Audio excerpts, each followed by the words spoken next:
Hello tout le monde, j'espère que vous allez bien. Alors on se retrouve aujourd'hui pour une nouvelle vidéo d'accessoires. Je sais que vous aimez bien ça, donc j'essaie d'en faire au moins une par mois. Donc avec des produits à la fois pour Mac mais aussi pour iPhone. Donc voilà, il y a des choses assez rigolotes aujourd'hui. Et puis bien sûr, je précise que tous ces produits ne sont absolument pas sponsorisés. Soit des fois les marques nous les envoient, soit on les achète de notre côté. Alors on commence avec ce produit que je vous avais teasé un petit peu si vous nous suivez sur Snap ou sur Instagram, qui est en fait un panneau solaire pour iPhone, donc pour recharger vos iPhones, qui, vous voyez, donc se plie en trois, qui résiste à l'eau, qui est assez léger, assez fin, donc il rentre assez facilement dans un sac.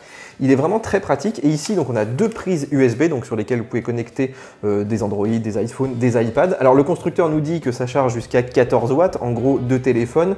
Moi en pratique je suis arrivé à peu près à 5 watts en plein soleil, mais bon voilà, on n'est pas forcément ici au zénith, c'est pas forcément idéal, mais déjà ça permet de charger donc un téléphone assez facilement.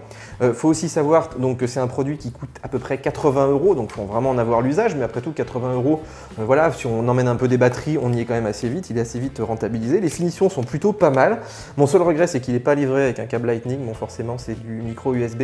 Et puis, il est aussi fourni avec un petit mousqueton comme ça pour l'attacher, par exemple, au sac à dos. Bref, un produit très pratique. Bon, évidemment, si vous en avez l'usage. Alors, je vous avais déjà parlé de cette marque française, donc MW, qui sont un petit peu les concurrents de BeeEasy, pour ceux qui connaissent. Donc, ils proposent des housses pour les portables d'Apple, donc des housses de protection vraiment très pratiques, puisqu'elles ont donc une protection de fermeture éclair, elles ont la double fermeture éclair, elles ont un matériau qui est très doux à l'intérieur, elles sont aussi à mémoire de forme, donc vous pouvez les plier dans tous les sens. Et là, ils sortent donc deux nouveaux coloris qui sont menthe et pêche, donc très sympa pour l'été.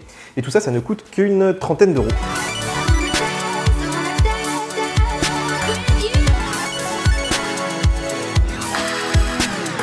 Alors vous savez qu'Apple ne fait plus de claviers donc filaires, il n'y a plus que des claviers sans fil qui coûtent beaucoup plus cher. Du coup, il y a des constructeurs comme ici Cherry qui essayent de prendre le marché en proposant donc ce clavier. Alors c'est un clavier donc qui est compatible Mac, on retrouve les touches de commande, etc. Il ressemble beaucoup au clavier Apple avec des touches blanches, avec une frappe que j'ai trouvé relativement agréable, qui se rapproche vraiment des claviers filaires de la pomme. Par contre, il est un peu plus gros. Moi, je trouve que sur un bureau, c'est beaucoup plus encombrant. Et puis, c'est vrai que c'est un clavier qui propose pas de port USB, donc c'est dommage pour un clavier USB de pouvoir brancher par exemple une souris. Il y a aussi des touches qui diffèrent légèrement, comme la touche de suppression. Il y a aussi l'écartement des touches qui est un petit peu différent. Du coup, il faut une bonne journée pour s'adapter. Bref, ça vaut 50 €, donc c'est quand même moins cher qu'un clavier Apple. Mais celui-là m'a laissé un petit peu sur ma faim. Alors depuis que l'iPhone gère la charge sans fil, c'est vrai qu'il y a de plus en plus de produits qui sortent, et ici Belkin nous ressort donc deux docks en fait. Donc il y a un dock vraiment plus droit pour mettre sur un bureau, et puis un petit galet ici idéal par exemple sur la table de nuit, qui prennent en charge la charge rapide sans fil à 7,5 watts, et qui sont aussi compatibles donc avec Samsung et les 10 watts. Donc si vous avez par exemple un conjoint qui a un téléphone, il peut le charger dessus si vous avez un Samsung par exemple. Et c'est vrai que c'est des produits qui sont hyper bien finis, qui sont relativement stables, ça c'est quand même assez important que vous mettez un téléphone à plus de 1000 € là-dessus. Et puis surtout, on peut poser le téléphone un petit peu n'importe où, ce qui n'était pas le cas des autres exemplaires. Donc là, même si on le met un peu sur le côté, ça va charger. Si on le met aussi sur le bord, ça va fonctionner.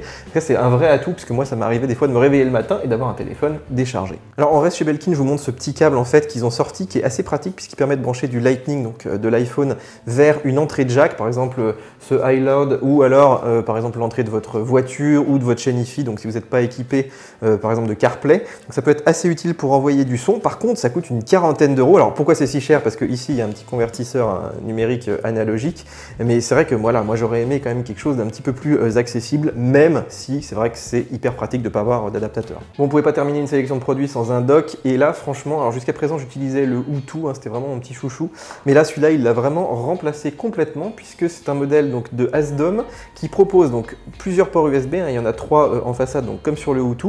Ici on a aussi un port Ethernet, là il n'y en a pas sur celui-là.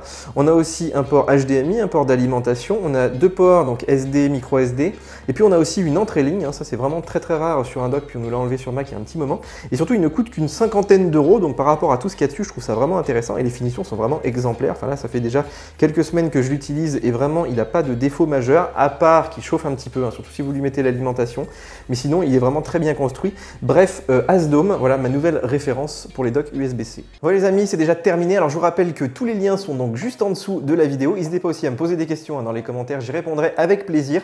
Bien sûr, les petits likes, abonnez-vous à la chaîne, on est vraiment très nombreux en ce moment, ça fait vraiment plaisir. Et puis nous on se retrouve sur le site, sur nos applications mobiles et bien sûr sur YouTube pour de nouvelles vidéos. Ciao ciao.